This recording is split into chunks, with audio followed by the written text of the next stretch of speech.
Bonjour et bienvenue dans le Quart d'heure Tech, le podcast Exatel qui répond aux problématiques réseau et télécom des entreprises. Tout au long des épisodes, Exatel donne la parole à des experts et des collaborateurs qui vont raconter leur histoire, partager leur expérience et nous parler de leur métier. Vous nous accompagnez ? Bonjour à tous, je suis ravie de vous retrouver pour une nouvelle saison des podcasts Exatel. Le Quart d'heure Tech fait sa rentrée aujourd'hui avec un invité que nous connaissons bien. Bonjour Samuel, comment vas-tu ? Bonjour Céline, ça va très bien, je suis ravi d'être là et toi, ça va ? Très bien, ouais, on se connaît bien puisque tu es avant-vente chez Exatel. Tu maîtrises à la perfection tous les sujets liés au réseau et à la sécurité, c'est pour ça que je t'ai demandé de répondre à toutes mes questions aujourd'hui. Nos auditeurs te connaissent également puisque tu es venu nous parler de télétravail et de risques cyber l'an dernier lors de la saison 1 du Quart d'heure Tech. Donc tu as accepté pour mon plus grand plaisir de répondre encore à mes questions. Mais plaisir partagé. Donc cette fois, le sujet c'est la fibre optique.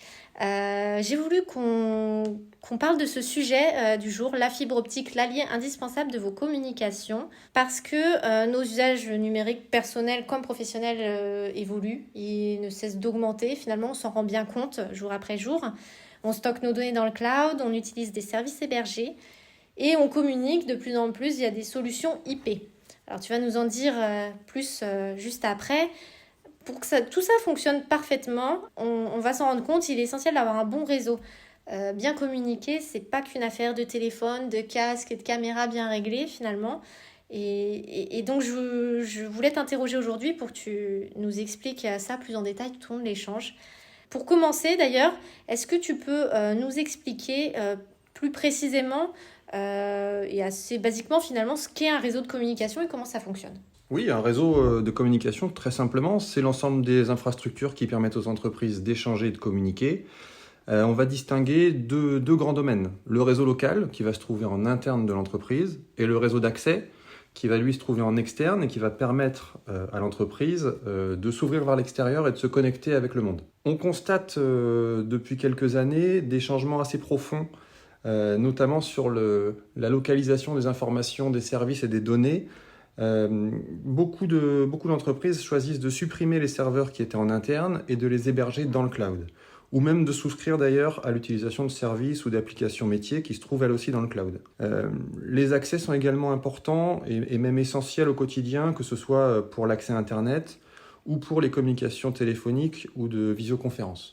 Donc tout ça va avoir un impact sur le réseau et sur le dimensionnement de chaque brique du réseau. Et parmi ces réseaux d'accès, on va retrouver la fibre, le sujet du jour.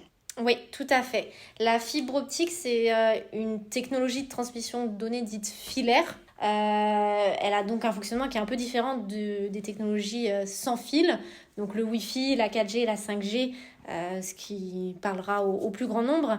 Est-ce que tu peux nous présenter les différentes technologies filaires qui existent en plus de la fibre optique et les comparer éventuellement pour qu'on comprenne bien leur fonctionnement ? Alors, la fibre, c'est simplement la technologie d'accès filaire la plus récente. Aujourd'hui, c'est même quasiment la seule technologie filaire qui est accessible et pérenne. Je dis ça parce que les technologies sur les supports cuivre, que sont l'ADSL ou la SDSL, vont progressivement être arrêtées. La fermeture complète du réseau cuivre en France est programmée pour 2030, mais on a déjà de programmer dans les 2 prochaines années la fermeture des réseaux cuivre sur 1000 communes. Donc ça va aller assez vite. En dehors des accès filaires, on peut évoquer les accès satellitaires de basse altitude qui sont dont on parle pas mal mais qui restent assez ponctuels. Et également bien utiliser les réseaux mobiles 4G et 5G qui peuvent être utilisés comme des réseaux d'accès pour les entreprises. Oui, donc on a une variété de réseaux finalement, même si tu l'as dit, la fibre optique c'est la technologie de pointe du moment, la plus évoluée en tout cas.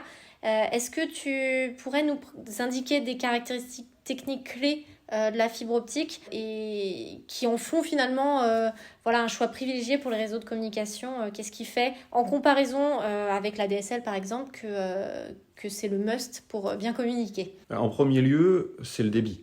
Le débit des fibres optiques va être 10 fois, voire parfois 100 fois ou même plus supérieur au débit des autres technologies. On parlait tout à l'heure d'ADSL ou de SDSL.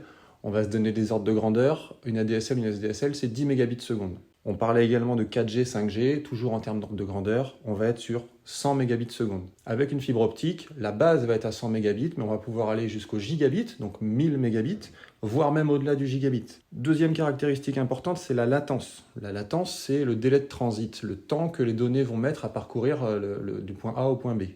Ça, c'est particulièrement important pour toutes les applications temps réel, comme les visioconférences ou la téléphonie.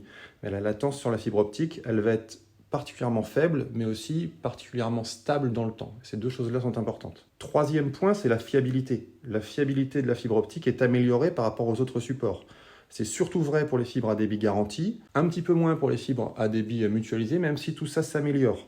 On a pu connaître des aléas de déploiement qui ont été plus ou moins rigoureux selon les régions, mais tout ça s'améliore pour l'ensemble de la fibre optique. Encore un point qui est important, c'est l'impact environnemental. On constate aujourd'hui que les réseaux fibre optique consomment 3 à 4 fois moins d'électricité que les réseaux équivalents sur support cuivre. Et pour finir, et j'ai un tout petit peu abordé le sujet, je veux différencier les deux grands modèles, les deux grands types de fibre optique dont on dispose. On a les fibres optiques à débit dédié et les fibres optiques à débit partagé. Donc je commence par le débit partagé, qu'on peut appeler souvent la FTTH. On est sur des infrastructures qui sont mutualisées, avec des débits qui sont asymétriques. Ça veut dire qu'on va avoir un débit descendant, un téléchargement plus important que les débits ascendants si on doit envoyer des documents. Les débits ne vont pas être garantis. On va communiquer sur des débits maximum, mais ces débits, du fait de la mutualisation des infrastructures, peuvent varier et diminuer, notamment aux heures de pointe. La deuxième grande catégorie, c'est la fibre à débit dédiée, la FTTO. Là, le débit est symétrique, même débit en montant et en descendant. Le débit est garanti, on a le même débit toute la journée. Et on profite également d'un temps de rétablissement garanti en cas de dysfonctionnement. Donc finalement, là tu viens de nous expliquer qu'entre une fibre partagée et une fibre dédiée, on peut avoir des différences de débit. Et du coup, qu'est-ce qui peut se passer si on n'a pas ces débits, si on aurait un réseau saturé par exemple? Comment ça peut nuire à la qualité des communications et est-ce que tu as des exemples concrets à nous donner si on a un réseau qui n'est pas bien dimensionné? Un accès insuffisant va forcément créer des ralentissements. Et ces ralentissements vont générer des frustrations pour les utilisateurs. Ce sont des difficultés qui peuvent affecter par exemple le temps de téléchargement d'un document volumineux. Ça peut impacter également les accès aux boîtes mail ou aux logiciels métiers des utilisateurs. Et on peut dire aussi que, sans parler forcément du débit, mais on en parlait tout à l'heure de la latence ou de la gig, qui est la variation de la latence, ça peut générer des mauvaises communications temps réel, notamment les communications téléphoniques, avec une voix du correspondant qui sera mauvaise, qui ne sera pas très agréable et qui va un petit peu empêcher une communication fluide.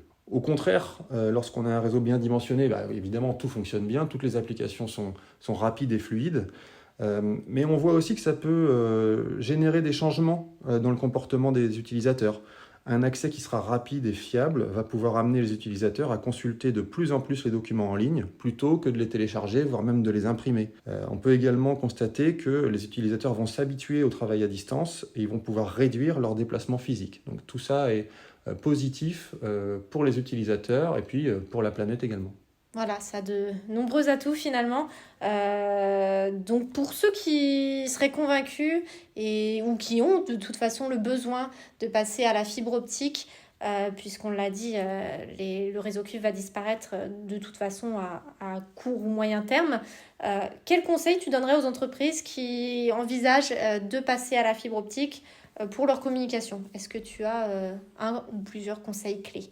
Oui, en premier lieu, il faut identifier le type de fibre adaptée, soit une fibre à débit partagé, soit une fibre à débit dédié. Ensuite, il faut faire un vrai travail sur le dimensionnement, et tout ça va dépendre des usages de chacun. Il faut penser à l'accès Internet, il faut penser aux applications externalisées, il faut penser aux accès aux fichiers lorsqu'ils se trouvent en cloud. Parfois même, il faut bien penser à l'accès Wi-Fi invité pour les organisations qui reçoivent beaucoup de résidents ou beaucoup de visiteurs. Et enfin, il faut savoir anticiper les évolutions à court terme. On voit que rapidement, les usages nouveaux que l'on rencontre ne font qu'augmenter le débit nécessaire. Donc il faut anticiper cela, mais malgré tout, on peut aussi revoir, notamment dans le cadre des fibres à débit dédié, à débit garanti, le débit auquel on souscrit peut être revu dans le temps. Donc on peut aussi, dans la suite, revenir là-dessus et réappliquer des débits qui seront plus cohérents. Donc l'anticipation, comme souvent... je vais dire dans l'IT et même dans plein d'autres domaines, c'est la clé finalement. Tu l'as dit, anticiper, c'est important. La fibre, on a de la chance, c'est une solution qui est évolutive également, mais c'est pas une solution miracle pour autant, dans le sens où même si elle offre une connexion plus fiable, plus stable aux entreprises, elle peut être touchée par des interruptions de service, des pannes ou autres, et du coup, vous empêcher de communiquer pendant un moment. Donc comment on peut faire pour sécuriser ces usages de communication et quel est le niveau de sécurité finalement qu'on peut obtenir avec la fibre optique? Alors, on constate un niveau de fiabilité qui est important sur la fibre. La fiabilité est bonne, en particulier pour la fibre à débit dédié, on le disait, mais aucun système n'est infaillible et il convient de prévoir une sécurisation à son accès principal.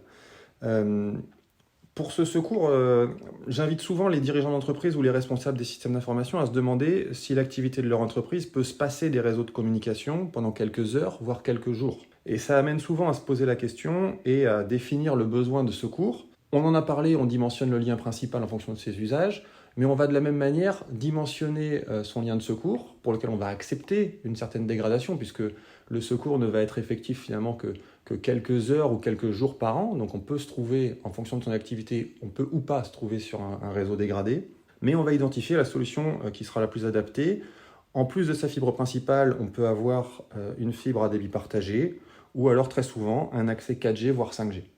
Voilà, donc il y a plusieurs options, il y en a pour tous les goûts, plusieurs options disponibles selon les besoins. Oui, tout à fait. Voilà, merci à toi, j'ai fini de te poser toutes les petites questions que j'avais. J'ai quand même encore un peu de boulot à te demander.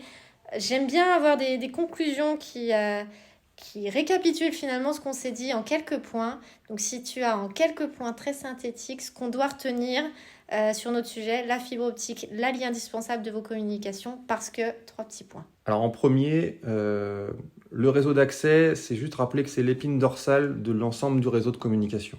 Sans un bon réseau d'accès, les meilleurs outils ne pourront pas fonctionner correctement et normalement. En deuxième, on vient d'en parler, il faut penser aux solutions de secours. Aucun système n'est infaillible et donc il faut penser à secourir l'accès principal avec un accès secondaire. On l'a vu, il y a différentes options qui sont possibles.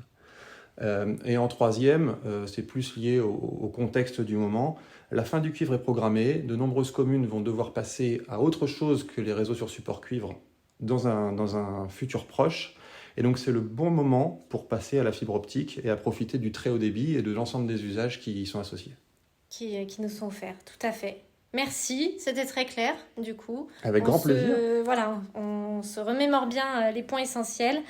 Merci également à vous tous de nous avoir écoutés. Il est déjà le temps de se donner rendez-vous le mois prochain avec un nouvel invité et un nouveau sujet. Merci à vous et à bientôt. À bientôt. Merci d'avoir été avec nous dans le quart d'heure tech. Si cet épisode vous a plu, n'hésitez pas à réagir, à vous abonner ou à vous inscrire à notre newsletter pour ne pas manquer les prochains podcasts. Pour suivre notre actualité, rendez-vous sur notre page LinkedIn ou sur notre site internet exatel.fr. À bientôt!